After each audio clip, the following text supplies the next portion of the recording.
Chennai Mandaveli bus stand வாசலில் மதுபான கடையில் இன்று மாலை ஏற்பட்ட தகராறில் செல்வம் என்கின்ற முதியவர் ஒருவரை மது போதையில் 4 நபர்கள் தாக்கியதாக கூறப்படுகிறது.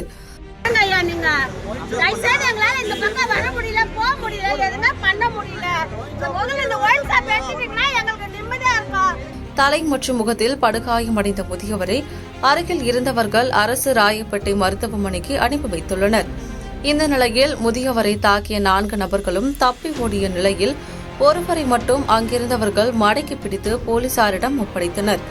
இந்த நிலையில் பாதிக்கப்பட்ட குடும்பத்தினர் குடியிருப்பு பகுதி அருகிலேயே மதுக்கடை இருப்பதால் தினமும் இதுபோன்ற பிரச்சனைகள் ஏற்படுவதாகவும் இதனால் மக்கள் அச்சமாக இருப்பதாகவும் பஸ் ஸ்டாண்டில் இருந்து வரும் பஸ்கள் வெளியே வருவது சிரமமாக உள்ளதாகவும் தெரிவித்தனர். இந்த கடைக்கு விரைந்து நடவடிக்கை எடுக்க வேண்டும் என்று தமிழக முதலமைச்சருக்கு வேண்டுகோள் வைத்தனர்.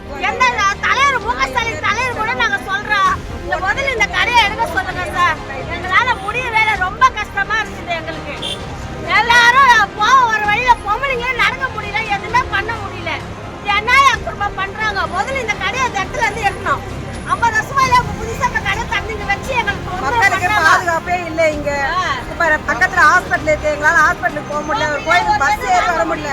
11 மணில இருந்து ஸ்டார்டிங் ஆயிடுதுங்க மக்கள் கூட்டம். 12 மணில இருந்து எல்லாம் குடிச்சிட்டு பஸ் ஸ்டாண்ட்லயே ஊழி கிடையாது. இதுக்கெல்லாம் சாட்சி உள்ள இருக்கிற டிரைவருங்களே இருக்கிறாங்க. ஏன்னா அவங்களே பிடிச்சிட்டா காலை பிடிச்சி தூக்கி வெளியில போட்டு வண்டி எடுத்துட்டு போறாங்க. இந்த மாதிரி ஒரு சூழ்நிலையில இந்த இடத்துல இந்த கடை தேவையா? ஏன் அரசாங்கம் இதை கேட்காதா? மக்களுடைய குரலை அவங்களுக்கு கேட்கலையா? ஏன் இந்த இடத்துல இந்த கடையை வச்சிருக்கிறாங்க?